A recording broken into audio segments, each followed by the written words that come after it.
Hello दोस्तों, welcome to exam luck. कैसे हैं आप लोग? जैसे कि आपने वर्णमाला चैप्टर हम लोगों ने कंप्लीट कर लिया था, तो वर्णमाला चैप्टर के लिए आपके लिए एक प्रश्न लेकर आ गया हूं मैं, जो कि ऑब्जेक्टिव क्वेश्चन होंगे, जो कि बहुत ही बेहतरीन शानदार आपको दिख रहा होगा। बहुत ही बेहतरीन तरीके से आपको मैं ये हिंदी की क्लास कराने वाला हूं, जिसमें आपके बहुत सारे क्वेश्चन मैंने लिए हैं आज, एमसीक्यू क्वेश्चन। तो हम लोग स्टार्ट कर लेते हैं अपने क्वेश्चन को। तो सबसे पहले देखिए, अगर आप चैनल पर नए हैं तो चैनल को जरूर सब्सक्राइब करें, ताकि आपको सारी नोटिफिकेशन आपको मिलते रहें और वीडियो आपको टाइम टाइम पर मिलता रहे। तो चैनल को जरूर सब्सक्राइब कर लें अगर नए हैं आप, ठीक है। चलिए हम लोग स्टार्ट करते हैं। देखिए, ये हिंदी, अगर आप हिंदी स्पेशल क्लास है, अगर अभी आप यूपी पुलिस, सीआईएसएफ या यूपी ट्रिपल एससी या यूपी बीएड की तैयारी करते हैं, तो आप इस हिंदी क्लास को जरूर लें, जो बहुत ही शानदार क्लास होने वाली है। तो यहाँ पर अगर हम बात करें तो देखिए, पहला क्वेश्चन आपकी स्क्रीन पर क्या पूछा गया है, आप ध्यान से देख लीजिएगा। पहला क्वेश्चन आपकी स्क्रीन पर थोड़ा सा इसको आपको छोटा दिख रहा होगा, तो आप एक काम करिएगा, आप इसको मोबाइल को मतलब वैसे कर लीजिए, रोटेट कर लीजिएगा, ठीक है। रोटेट कर लीजिएगा तो आपको दिखाई देगा। तो यहाँ पर देखिए, पहला क्वेश्चन आपसे पूछा गया, वर्णमाला किसे कहते हैं। वर्णमाला किसे कहते हैं? पहला आपका ऑप्शन है शब्द समूह को, दूसरा ऑप्शन है आपका वर्णों के संकलन को, तीसरा ऑप्शन है आपका शब्द गणना को, चौथा ऑप्शन आपका है वर्णों के व्यवस्थित समूह को। जल्दी से आप लोग बताएंगे कि कौन सा आपका प्रश्न ये सही होगा। जल्दी से जवाब देंगे आप, कौन सा ऑप्शन इसका सही होगा। जल्दी से इसका जवाब दीजिए आप लोग। तो वर्णमाला किसे कहेंगे, जल्दी से जवाब दीजिए। तो आपका इसका पहला ऑप्शन आपका शब्द समूह है, वर्णों का संकलन है, वो शब्द गणना है, वर्णों का व्यवस्थित समूह है। तो हम बता दें कि आपका सही जवाब क्या होगा, ऑप्शन नंबर डी, वर्णों का व्यवस्थित समूह। वर्णों का व्यवस्थित समूह को ही हम कहते हैं वर्णमाला। ऑप्शन नंबर डी इसका बिल्कुल सही उत्तर होगा दोस्तों। इसके बाद हम लोग अगले प्रश्न की ओर चलेंगे। अगला प्रश्न आपसे क्या पूछा गया है, देख लीजिए। अगला प्रश्न आपसे पूछा गया है, भाषा की सबसे छोटी इकाई कौन सी होती है। भाषा की सबसे छोटी इकाई कौन सी होती है, इस प्रश्न के बारे में आप लोग जवाब दीजिए। जल्दी से इस प्रश्न का जवाब दीजिए कि इस प्रश्न का सही जवाब क्या होगा। भाषा की सबसे छोटी इकाई कौन सी होती है।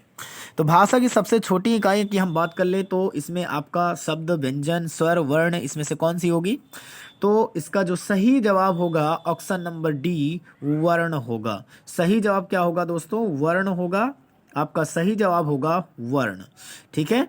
आप लोग जवाब देते रहिए, कमेंट करते रहिए, आपका आंसर हम देख रहे हैं, ठीक है। नेक्स्ट प्रश्न पूछा गया है, हिंदी वर्णमाला में वर्ण कितने हैं। जल्दी से जवाब दीजिए, हिंदी वर्णमाला में वर्ण कितने हैं। तो हिंदी वर्णमाला में वर्ण कितने हैं, आपका ऑप्शन है ए 50, ऑप्शन बी है 52, ऑप्शन सी है 54, ऑप्शन डी है 55। सही जवाब क्या होगा, जल्दी से कमेंट करें। क्या होगा इस प्रश्न का सही जवाब, जल्दी से कमेंट करके बताएं।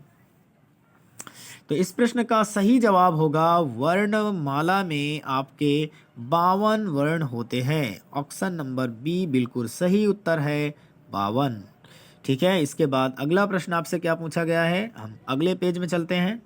अगला सवाल आपसे पूछा गया है, भाषा की सबसे छोटी इकाई कौन सी है। भाषा की सबसे छोटी इकाई कौन सी है। अभी ये प्रश्न रिपीट हुआ है दोस्तों, जल्दी से बताएं।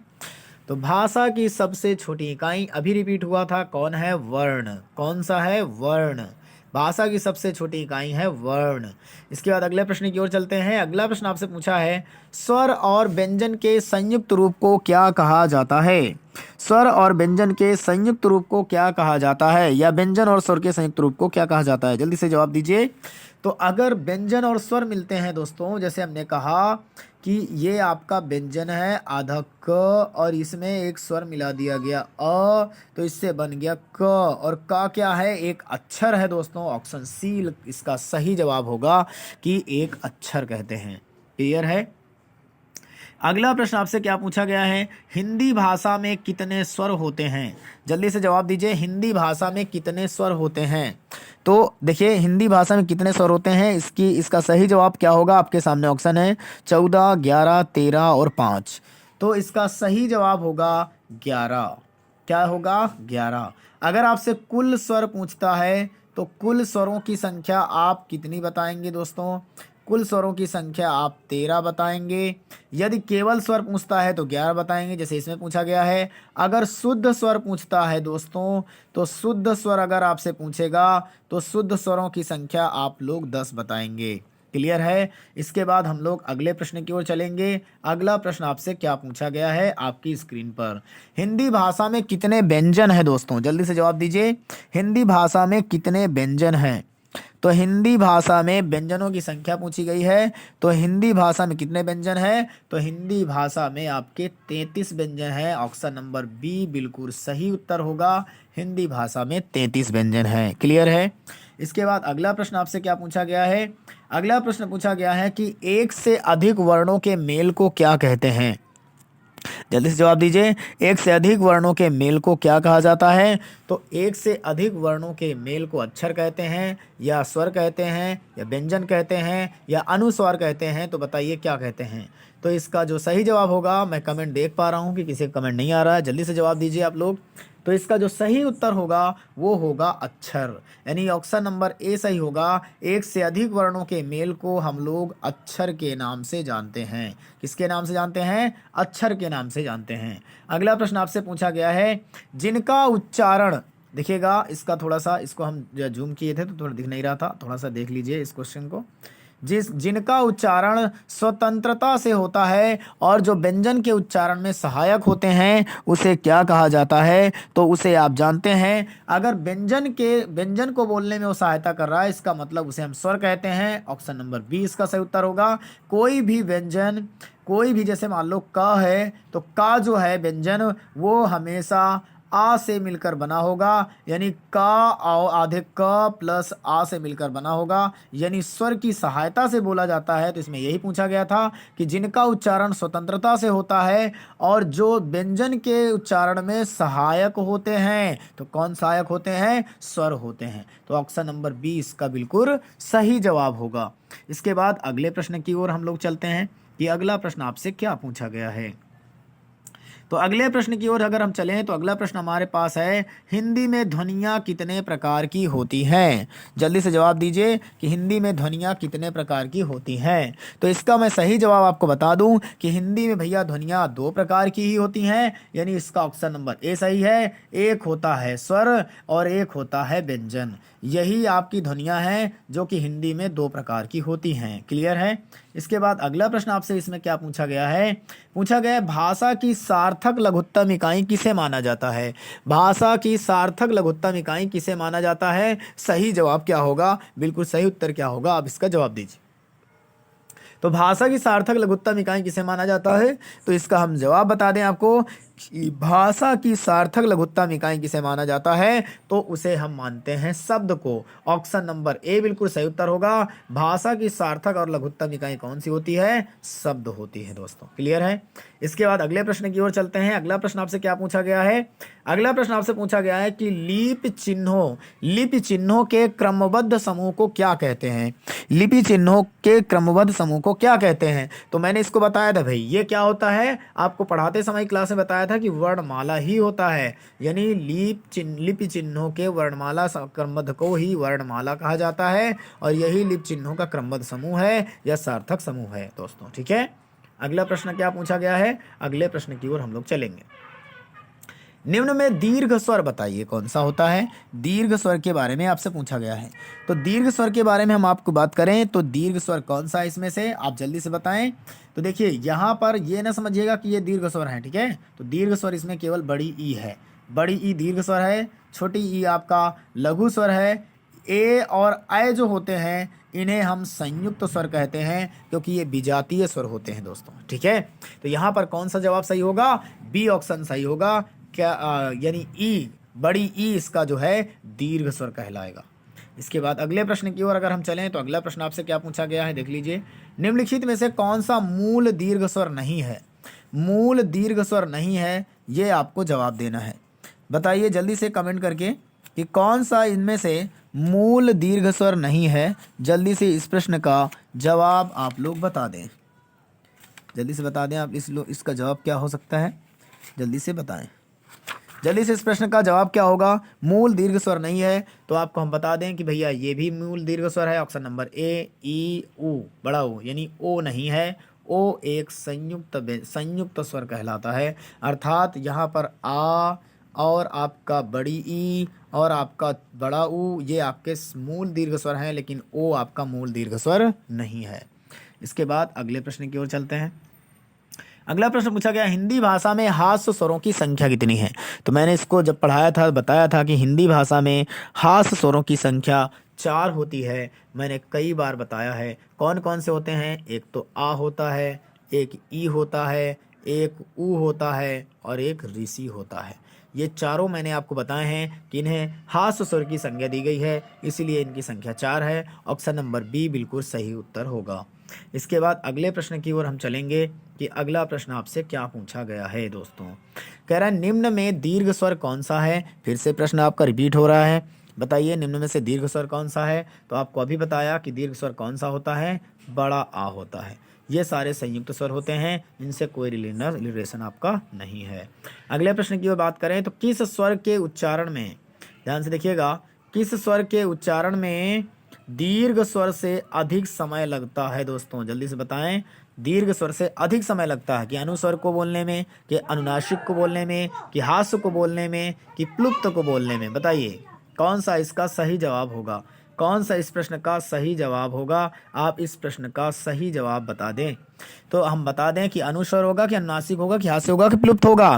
तो इसका सही जवाब जो होगा वो आपका, इसका सही जवाब है प्लुप्त स्वर। कौन सा? प्लुप्त स्वर में उससे अधिक समय लगता है। ऑप्शन नंबर डी सही होगा, यानी इसका सही जवाब होगा प्लुप्त। समझ गए? अगले प्रश्न की बात करें, अगला बोल रहा है प्लुप्त स्वर कौन सा है? प्लुप्त स्वर कौन सा है? तो भाई जब आप ज़्यादा समय लगता है बोलने में तो वो शब्द आप कौन कौन सा होता है? ओम। ओम यानी ओम ये वाला नहीं होगा, आऊ नहीं होगा, ये वाला ओम नहीं होगा, ये वाला ओम आपका सही होगा। यानी जिसमें आपको ये दिख रहा है वही ओम आपका बिल्कुल सही जवाब है, क्योंकि इसमें ज़्यादा समय लग रहा है दोस्तों। इसके बाद अगले प्रश्न की बात करें तो अगला प्रश्न क्या पूछा गया है कि हिंदी स्वरों का वर्गीकरण जब जीभ के भाग के आधार पर किया जाता है तो निम्नलिखित में से कौन सा भेद इसके अंतर्गत नहीं आता? अच्छा ये पूछा गया है। तो जीभ के आधार पर कौन सा इसमें ऐसा प्रकार है जो इसके अंतर्गत नहीं आएगा? सही जवाब इसका क्या होगा? जल्दी से कमेंट करके बताएं। तो इसका सही जवाब की बात करें तो इसका सही जवाब होगा विव्रत, क्योंकि विव्रत स्वर ही जीभ के अंतर्गत नहीं आता है। अग्रभाग देखिए, जो ये मान लो जीभा है तो ये अग्रभाग से बोले जाएंगे तो अग्रभाग वाले होते हैं, एक मध्य भाग से बोले जाते हैं और एक पश्चिम भाग से बोले जाते हैं। तो ये तीनों ही आपके होते हैं, अग्रभाग, मध्य भाग, पश्चिम भाग, लेकिन विव्रत स्वर इसका जवाब नहीं होगा दोस्तों। क्लियर है आपका? सही जवाब क्या होगा इसमें? मध्य स्वर और कौन सा है पूछा गया है, तो मध्य स्वर की बात बताइए आप।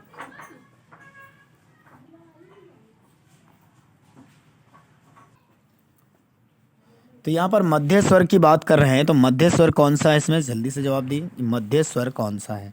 तो देखिए मैंने बताया था आपको मध्य स्वर क्या होता है, आ होता है। जो मध्य भाग से बोला जाता है उसको आ बोलते हैं, यानी ऑप्शन नंबर इसका डी सही जवाब होगा।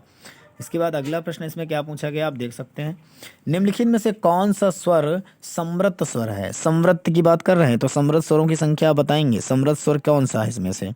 तो देखिए जो ई होता है ना, ई होता है, और जो बड़ी ई होता है, ई और ई ये दोनों समृत स्वर के अंतर्गत आते हैं, तो इसमें केवल ई दिख रहा है, ऑप्शन नंबर सी सही जवाब होगा। इसके बाद अगला प्रश्न क्या पूछा गया है, ओ और औ किस प्रकार के वर्ण हैं? ओ और औ किस प्रकार के वर्ण हैं, इसका सही जवाब क्या है? आप लोग जवाब दीजिए। ओ और औ किस प्रकार के वर्ण हैं? तो अगर हम बात करें ओ और औ की, तो ये किस प्रकार के हैं जल्दी से बताएं। तो ओ और किस में बोले जाते हैं, तो आपको हम बता दें ये आपके कंठोष्ठ में बोले जाते हैं। ऑप्शन नंबर डी सही होगा, यानी कंठोष्ठ की बात कर रहे हैं, यानी ये आपके कंठोष्ठ में बोले जाते हैं दोस्तों, कंठोष्ठ में बोले जाते हैं। क्लियर है? अगले प्रश्न की बात अगर हम करें तो अगला प्रश्न आपके सामने ये रहा स्क्रीन पर, निम्नलिखित में से कौन सा स्वर कंठ तालव्य है? कौन सा स्वर कंठ तालव्य है? जल्दी से जवाब दें, कौन सा स्वर कंठ तालव्य है? इनमें से कौन सा स्वर कंठ तालव्य है? जल्दी से जवाब दें, कंठ तालव्य कौन सा है? तो अगर हम बात करें तो यहाँ पर जो है, यहाँ पर जो ए दिख रहा है ना आपको, ए भी कंठ तालव्य होता है, आय भी कंठ तालव्य होता है। तो यहाँ पर इसका ऑप्शन नंबर डी सही जवाब होगा। इसके बाद अगले प्रश्न की बात अगर हम बात करें तो अगला प्रश्न कौन सा है, कौन से शब्द में अनुनासिकता है, अनुनासिकता कौन से शब्द में है, जल्दी से आप लोग बताएंगे। तो यहाँ पर जो आपको कंटीला दिख रहा है ना, कंटीला कंटीला कंटीला बोलने पे आपका जो नाक है ना वो थोड़ा सा दब जा रहा है, इसीलिए आपका सही जवाब होगा कंटीला, ऑप्शन नंबर सी।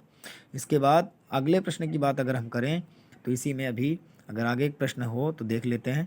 तो अगला है अय के उच्चारण का स्थान बताइए। तो अभी आपने देखा कि ए जो होता है, जो अय होता है, वो दोनों कंठ तालव्य होते हैं, इसीलिए ऑप्शन नंबर इसका डी सही जवाब होगा। इसके बाद अगले प्रश्न की अगर हम बात करें, अगला पूछा निम्नलिखित में से कंठ ध्वनियाँ कौन सी हैं, यानी कंठ ध्वनियाँ कौन सी हैं, कंठ से कौन सी ध्वनियाँ बोली जाती हैं, कंठ से ध्वनियाँ कौन सी बोली जाती हैं। तो कंठ से आपको बताया गया कि कंठ से जो होते हैं वो का वर्ग वाले सभी कंठ से बोले जाते हैं। तो उसमें का भी आता है, खा भी आता है, गा भी आता है, घा भी आता है, अंगा भी आता है, तो सभी आते हैं का वर्ग के। तो देखो का और खा यही सही जवाब होगा, है ना। इसके बाद अगला देखो ये यारा ला टा चा इया ये सब हो नहीं सकता। इसके बाद आगे प्रश्न की बात करें, सा ध्वनि का उच्चारण स्थान क्या है। तो सा ध्वनि का उच्चारण स्थान जल्दी से बताइए, सा ध्वनि का उच्चारण स्थान कौन सा है, यानी स कहाँ से बोला जाता है। तो सा ध्वनि का जो उच्चारण स्थान है उसका है तालु, यानी इसको हम तालु बोलते हैं, ऑप्शन नंबर सी की बात कर रहे हैं, तालु बोलते हैं। इसके बाद अगले प्रश्न की बात कर लेते हैं हम लोग। तो अगला प्रश्न क्या है कि च छ ज झ का उच्चारण स्थान कौन सा है। तो च छ झ झ का जो उच्चारण स्थान है वो भी कौन सा है, दंत यानी तालु है, तालु से ही ये दोनों बोले जाते हैं, ठीक है। इसके बाद अगले प्रश्न की बात करें तो अगला प्रश्न यहाँ से ख़त्म होता है। इसके बाद हम लोग जो है अगले पेज में चलते हैं। अगला पेज आपके सामने यहाँ पर है, अगला पेज, ठीक है। इसके बाद सही जवाब क्या होगा बताएंगे आप लोग। यहाँ पर अगले पेज की ओर चलते हैं जहाँ पर आपका एक मैंने क्वेश्चन पेपर लगाया हुआ, मतलब किताब से खींचकर, तो ये आपके सामने इसका सही जवाब आपको बताना है, ये आपके सामने, यानी ई च, देखिए ध्यान से ई च, इसके बाद ई च और आगे क्या पूछा है, छ ज झ इया आदि का उच्चारण किससे होता है, जल्दी से जवाब दें। मैंने आंसर को छुपा दिया क्योंकि आप लोग कमेंट करके बताएं। तो इसका सही जवाब क्या होगा, तो ये जो आपके सारे शब्द बोले जा रहे हैं, ये वाले शब्द जो बोले जा रहे हैं, ये वाले शब्द जो हैं आपके, वो सही जवाब इसका क्या होगा, वो होगा आपका ऑप्शन नंबर सी, तालव्य होगा। इसके बाद अगले प्रश्न की बात अगर हम करें तो अगला प्रश्न इसमें क्या पूछा गया है, किस व्यंजन का उच्चारण स्थान तालव्य है, किस व्यंजन का उच्चारण स्थान तालव्य है, सही जवाब क्या होगा जल्दी से बताएं। तो किस व्यंजन का उच्चारण स्थान तालव्य है, तो यहाँ पर जो झा दिख रहा है, झा, यही तालव्य से बोला जाता है, यानी इसका जो झा है, यानी ऑप्शन नंबर बी इसका बिल्कुल सही उत्तर है। झा जो है वो तालव्य से बोला जाता है। थोड़ा सा मोटा स्केच है, कोई दिक्कत नहीं है। यहाँ पर या का उच्चारण स्थान कौन सा है, या कहाँ से बोला जाता है, तो या का उच्चारण स्थान का सही जवाब क्या होगा जल्दी से बताएं। तो या का जो उच्चारण स्थान है वो कौन सा होगा, तो या का जो उच्चारण स्थान है जल्दी से बताएं। तो या का जो उच्चारण स्थान है वो ऑप्शन नंबर डी है, तालु है, ठीक है। इसके बाद आगे बात करें तो सा का उच्चारण स्थान कौन सा है, सा का उच्चारण स्थान आपसे पूछा है। तो सा का जो उच्चारण स्थान है वो अभी बताया कि मैंने कौन सा होता है, तो सा का उच्चारण स्थान तालु होता है। इसके बाद आगे हम बात करें, अगला प्रश्न आपसे, निम्न में से तालव्य ध्वनि कौन सी है, तो अभी आप उत्तर बता के आए हैं, तालव्य ध्वनि कौन सी है, सा है। इसके बाद आगे पूछा है चा वर्ग ध्वनियाँ किस वर्ग में आती हैं, तो चा वर्ग किस वर्ग में आती हैं, तो चा आपके तालव्य में आते हैं। अभी आपने जाना कि चा वर्ग सब किस में आता है, तालव्य में आता है। इसके बाद देखिए ढ दिया गया है और इसके नीचे हलंत लगाओ, का उच्चारण स्थान कहाँ से होता है, तो ड का जो उच्चारण स्थान होता है भी है मूर्धन से होता है, टा वर्ग में वाले, ठीक है।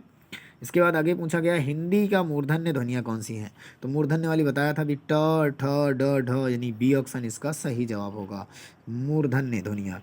आगे पूछा गया जिनका उच्चारण ऊपर के दांतों पर जीभ लगने से होता है उसे क्या कहते हैं, सही जवाब बताएं कि जिनका उच्चारण ऊपर के दांतों पर जीभ टच करने से होता है, लगने से होता है, उसे क्या कहते हैं, तो वो दंत होते हैं, ऑप्शन नंबर इसका बी सही जवाब होगा, यानी उन्हें दंत कहते हैं, ठीक है। इसके बाद हम अगली स्लाइड में चल लेते हैं हम लोग। अगली स्लाइड आपके सामने आ गई है। इससे पहला क्वेश्चन आपसे पूछा गया है सघोष वर्ण कौन सा है। सघोष वर्ण कौन सा है, सही जवाब क्या है जल्दी से आप लोग बताएंगे। सघोष वर्ण कौन सा है, तो सघोष वर्ण की बात कर रहा है ये, तो सघोष वर्ण कौन सा है, जल्दी से सही जवाब बता दें कि सघोष वर्ण कौन सा है। तो सघोष वर्ण इसका है बी, बी नंबर, ठीक है। बी ऑप्शन इसका सही जवाब होगा कि इसका नंबर क्या होगा, बी होगा दोस्तों, ठीक है। तो आप इसको समझ लीजिए कि कौन सा होगा। इसका सही जवाब होगा बी, बा सही होगा, बा, ठीक है। इसके बाद आगे चलते हैं हम लोग। तो अगला आपसे क्या पूछा है, अयोग्यवाह कहा जाता है। अयोग्यवाह किसे कहा जाता है, जल्दी से बताएंगे आप लोग। अयोग्यवाह कहा जाता है, अयोग्यवाह क्या होता है, विसर्ग होता है, महाप्राण होता है, संयुक्त व्यंजन होता है, अल्प प्राण होता है, कौन सा होता है अयोग्यवाह। तो अयोग्यवाह की अगर हम बात कर लेते हैं तो अयोग्यवाह आपका विसर्ग होता है, कौन सा होता है, विसर्ग होता है, विसर्ग, ठीक है।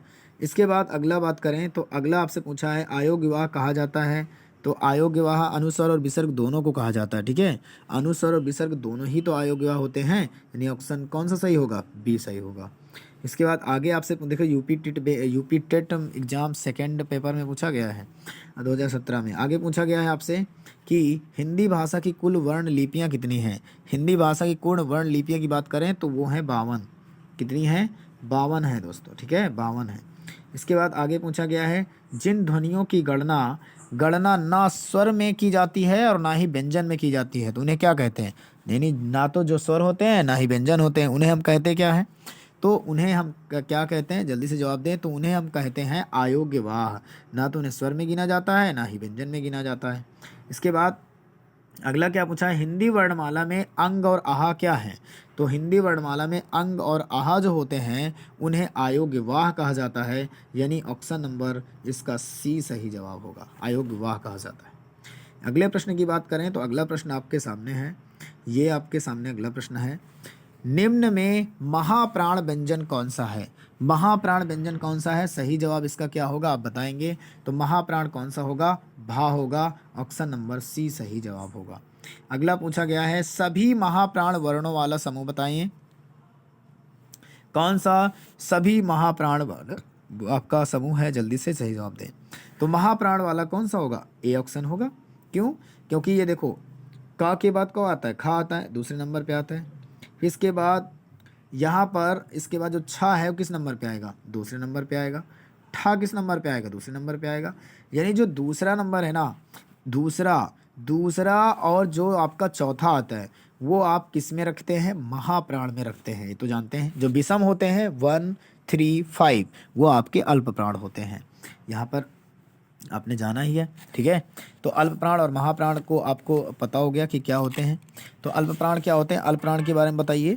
तो अल्प प्राण आपको देखिए, सो जो आपका अल्प प्राण होता है उसमें प्रथम, तृतीय और पंचम ये लिए गए हैं। जो महाप्राण होता है उसमें दूसरा और चौथा लिया गया है। और घोष के आधार पर अगर आपसे पूछा जाए तो घोष के आधार पर आपसे पूछा जाए तो प्रत्येक वर्ग का पहला और दूसरा अक्षर, प्रत्येक वर्ग का पहला और दूसरा अक्षर वो आपका अघोष होता है। और अगर सघोष के बारे में पूछा जाए तो सघोष होता है प्रत्येक वर्ग का तीसरा, चौथा और पांचवा। तीसरा, चौथा, पांचवा सघोष होता है, जिसे घोष भी कहते हैं, और पहला दूसरा अघोष होता है। लेकिन अल्प प्राण पहला, तीसरा, पांचवा होता है और महाप्राण दूसरा और चौथा होता है, ये जानते ही हैं, है ना। तो याद रखिएगा, प्रश्न बहुत इंपॉर्टेंट है। इसके बाद हम लोग अगले प्रश्न की ओर चलेंगे। अगला प्रश्न आपसे क्या पूछा है, निम्नलिखित व्यंजनों में कौन महाप्राण है। देखिए महाप्राण की बात आ गई है। अब यहाँ पर चौथा, पांचवा आपको देखना है ना। तो चौथा, पांचवा कहाँ है, तो यहाँ पर क भी नहीं आता, ये भी नहीं आता, ये भी नहीं आता। तो यहाँ पर अगर हम महाप्राण की बात करें तो महाप्राण में कौन सा आएगा, जल्दी से बताएं। तो महाप्राण में दूसरा नंबर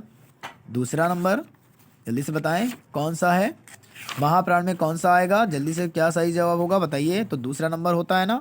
तो दूसरा नंबर की बात करें तो दूसरा नंबर आपको दिया ही तो गया है, ये दिया गया है, यानी दूसरा और चौथा ये महाप्राण होते हैं, पहला, तीसरा और पांचवा अल्प प्राण होते हैं, आप जानते ही हैं।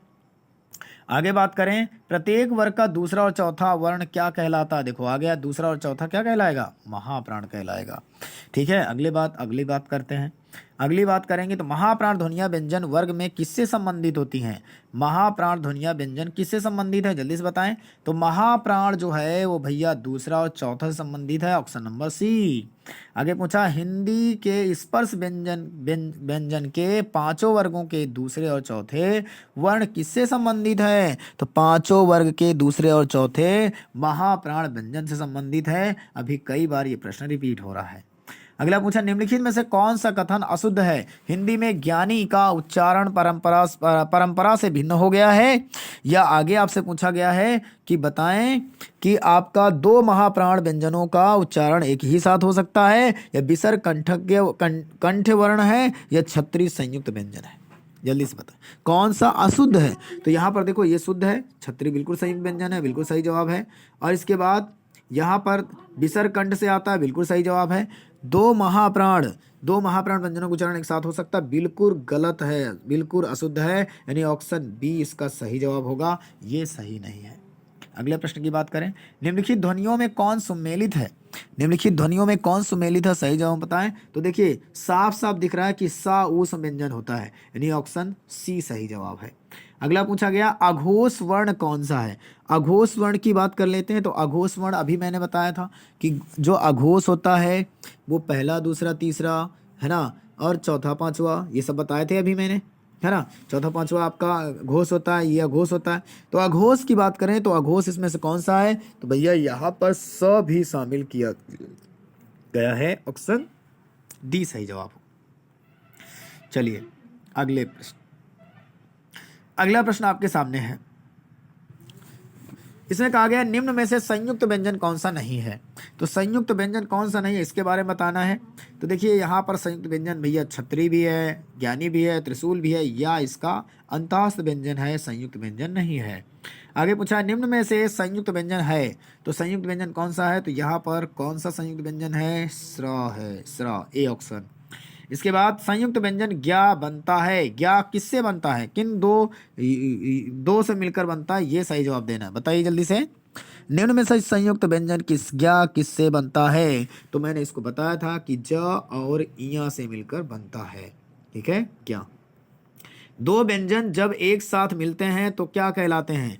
जब दो व्यंजन एक साथ मिल जाते हैं तो वो संयुक्त व्यंजन कहलाते हैं दोस्तों, यानी ऑप्शन नंबर इसका ए सही जवाब होगा। आगे पूछा गया, निम्नलिखित व्यंजनों में से कौन सा संयुक्त व्यंजन नहीं है? तो भैया देखो ये सा छत्री भी है, त्रिशूल भी है, सा भी है, मतलब सॉरी ये सा नहीं है, ये वाला सरा भी है, तो बी इसका सही जवाब होगा, नहीं है। अगला पूछा गया है, त्रा किन वर्णों के सहयोग से बना है? त्रा किन वर्णों के सहयोग से बना है, जल्दी से जवाब दें। तो त्रा किन वर्णों के सहयोग से बना है? तो त्रा बना है आपका त और र के सहयोग से, क्लियर है। अगला पूछा गया है, निम्न में से कौन सा एक अल्प प्राण ध्वनि है? अल्प प्राण ध्वनि कौन सी है, सही जवाब दें। तो भैया अल्प प्राण ध्वनि यहाँ पर का है, का ही एक पहला ऑप्शन, का ही इसका अल्प प्राण ध्वनि है, क्योंकि ये सब महाप्राण के अंतर्गत आते हैं। इसके बाद निम्न में से कौन सा व्यंजन अल्प प्राण है, जल्दी से बताएं। तो अल्प प्राण फिर से पूछ लिया, तो कौन सा व्यंजन अल्प प्राण है, जल्दी से जवाब दें। तो इसमें अल्प प्राण आपको कौन सा दिख रहा है? चा दिख रहा है, चा पहला अक्षर। निम्न में से अल्प प्राण व्यंजन कौन सा है? लो फिर आ गया, फिर से आपका रिपीटेड क्वेश्चन, कौन सा अल्प प्राण व्यंजन है, जल्दी से जवाब दें। तो भैया इसका सही जवाब होगा ग, उत्तर नंबर बी। आगे प्रश्न है, कौन सी ध्वनि महाप्राण नहीं है? कौन सी ध्वनि महाप्राण नहीं है? तो इसका सी ऑप्शन बिल्कुल सही जवाब है, ये आपका नहीं है।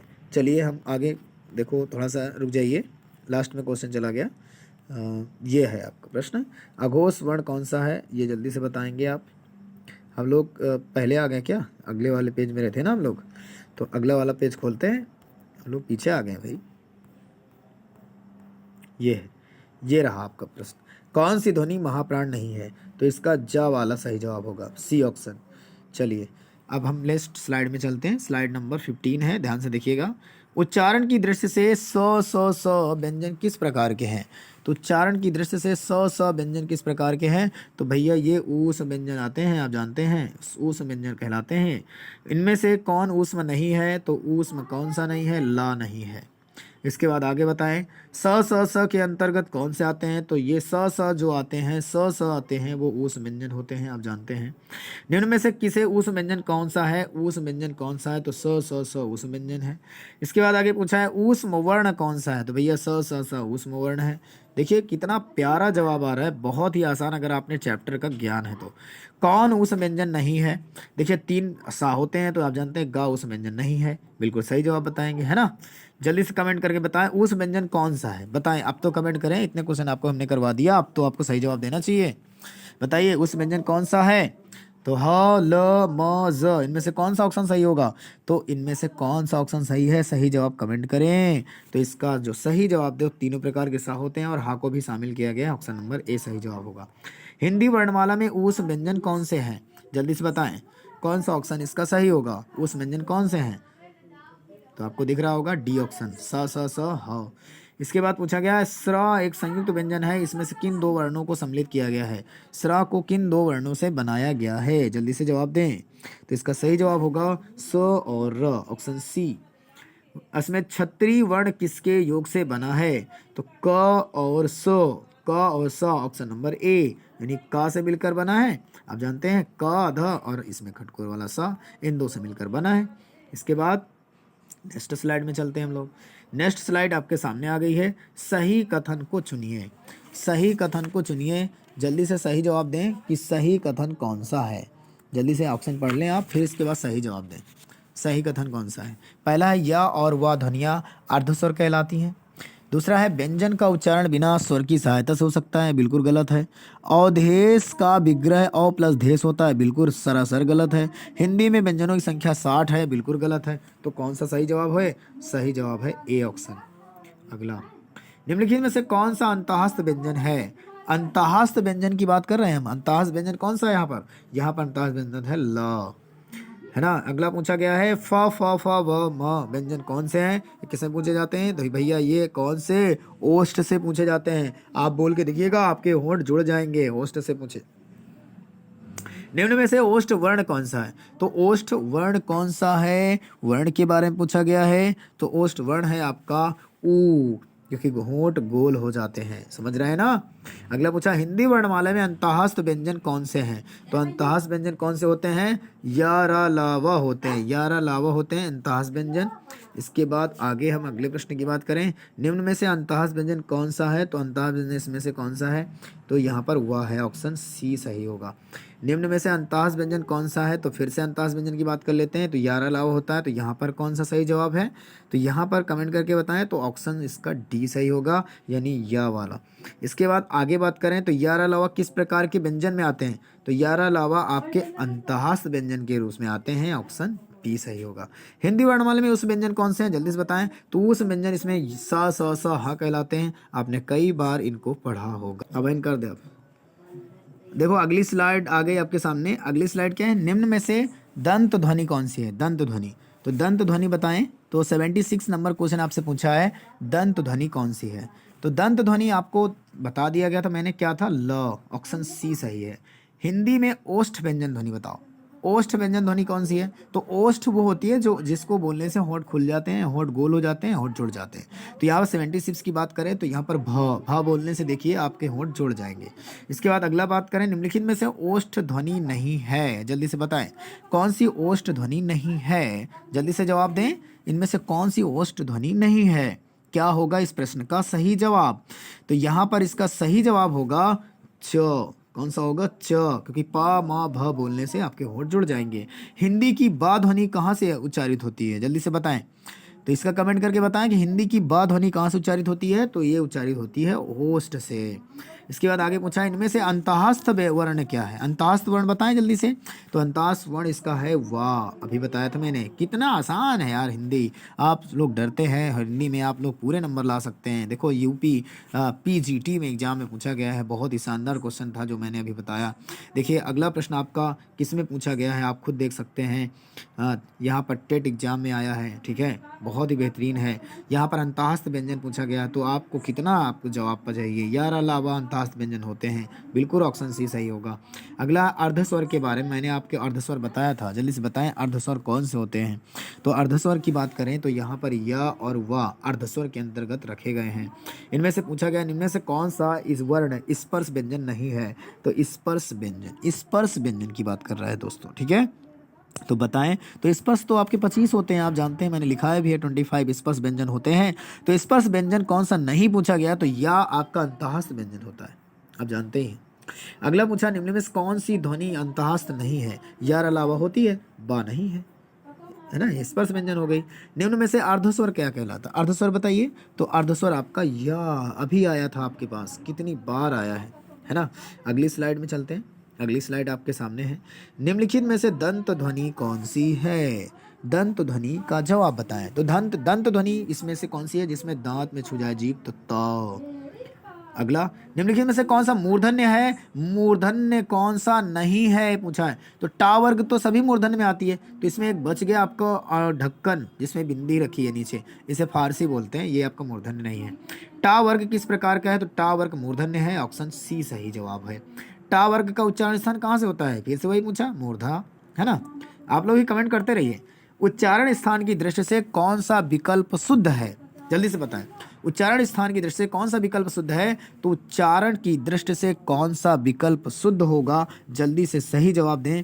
तो इसका सही जवाब क्या होगा, सा मूर्धन्य नहीं, सा मूर्धन्य से नहीं आता, च कंठ से नहीं, ता दंत से आता है, सा तालव्य नहीं, बिल्कुल गलत है। तो यहाँ पर सा दंत से आता है, ऑप्शन ए बिल्कुल सही जवाब है। अगला पूछो, था किस वर्ण का व्यंजन है, तो था किस वर्ण वर्ग का व्यंजन है, जल्दी से बताएं। तो था आपका, था बोलने से दांत में जीभ टच होती है, यानी दंत का है। निम्न में से दंत वर्ण बताएं। तो दंत वर्ण कौन सा है, तो दंत वर्ण अभी मैंने बताया कि ता होता है। अगला प्रश्न पूछा गया है, अगले प्रश्न की ओर चलेंगे। तो अगला प्रश्न क्या पूछा है, देखिएगा। अगला प्रश्न पूछा है, दा ध्वनि का उच्चारण स्थान के आधार पर कहाँ से होता है। द बोलने से भी तो दांत में टच होती है जी, तो यहाँ पर बी ऑप्शन सही होगा। अब इसके बाद ता वर्ग की ध्वनियों का उच्चारण स्थान, फिर से वही आया दंत, है ना। इसके बाद आगे ता का उच्चारण स्थान, फिर से दंत। देखो कितनी बार रिपीट होता है, आप लोग बिल्कुल सही जवाब दे सकते हैं, कोई बड़ी बात नहीं है। अगले देखिए, यहाँ तक मैंने सारे प्रश्न करवा दिए आपको, तो इसके लिए बस यहाँ से प्रश्न खत्म होते हैं आपके, इसके लिए ऑल द बेस्ट। अब यहाँ पर ऑल द बेस्ट आ गया, इसका मतलब प्रश्न सारे खत्म हो गए। तो मैंने देखो आपको कितने स्लाइड करवा दिए, स्लाइड नंबर 18 थी, स्लाइड नंबर 17 थी, स्लाइड नंबर 16 थी, स्लाइड नंबर 15 थी। तो मैंने सारे स्लाइड आपको करवा दिए हैं, सारे स्लाइड करवा दिए हैं, कोई दिक्कत आपको नहीं आई होगी दोस्तों। सारे स्लाइड आपको करवा दिए गए हैं, सारे स्लाइड आपके सामने हो गए हैं। हिंदी स्पेशल आपने कर लिया है, कोई दिक्कत नहीं है। अब आप लोग ये बताइएगा कि आपको अगली वीडियो भी इसमें आएगी, जिसमें से आपके सारे वर्णमाला के वर्णमाला क्वेश्चन कंप्लीट हो जाएंगे लगभग। कोई भी एग्जाम हो, आप शानदार तैयारी कर सकते हैं, बढ़िया से निकाल सकते हैं, कोई दिक्कत वाली बात नहीं है। तो बस आप हमारे साथ बने रहिए। यदि चैनल पर आप नए हैं तो चैनल को ज़रूर सब्सक्राइब करें, वीडियो को लाइक भी करें और चैनल को ज़्यादा से ज़्यादा शेयर करने, वीडियो को शेयर करें और चैनल को भी शेयर करें, जिससे आप इस चैनल को 1000 तक जल्दी पहुंचाएं। 1K तक जल्दी टारगेट पहुंचेगा, आपका ही बेनिफिट है। वीडियो आपको डेली मिलेंगे, क्योंकि मेरा भी मोटिवेट बना रहेगा और आपको सारे क्वेश्चन करवाए जाएंगे। अब अगला टॉपिक जो आपका आएगा हिंदी में, वो आपका विराम चिन्ह आएगा। विराम चिन्ह के बारे में हम लोग समझेंगे। विराम चिन्ह के बाद आप लोग विराम चिन्ह के क्वेश्चन करेंगे। फिर इसके बाद हम लोग इसी तरह सभी टॉपिक, यूपी पुलिस वैकेंसी निकलने से पहले सभी टॉपिक को कवर कर लेंगे। चलिए हम लोग मिलेंगे कल इसी समय नेक्स्ट वीडियो में। तो आप लोग बताइएगा क्या आपको मैथ की भी क्वेश्चन चाहिए। यदि मैथ के भी आपको क्वेश्चन करने हैं, प्रैक्टिस करनी है, चैप्टर वाइज प्रैक्टिस करनी है, तो बस टाइप वाइज एक क्वेश्चन का मान लो टाइप जैसे मान लो 5 हैं, तो सभी से 2-2 क्वेश्चन लेकर के आपको क्वेश्चन प्रैक्टिस करा दिया जाए। क्या आपको ये सही रहेगा? तो यदि सही रहेगा तो आप लोग ज़रूर कमेंट करें कि आपको मैथ की क्लास भी चाहिए और जीके की क्लास चाहिए और हिंदी की क्लास भी चाहिए। अगर ये तीनों क्लास आपको चाहिए तो ज़रूर नीचे कमेंट करिएगा। आपको ये कमेंट, अगर आप ज़्यादा कमेंट इस वीडियो में आते हैं तो ज़्यादा से ज़्यादा यदि कमेंट आते हैं और लाइक अगर 100 पार कर जाता है ये वीडियो, तो हम आपको ज़रूर क्लास देंगे, ये आपसे वादा है। चलिए मिलेंगे नेक्स्ट क्लास में, तब तक के लिए bye bye, take care, good night.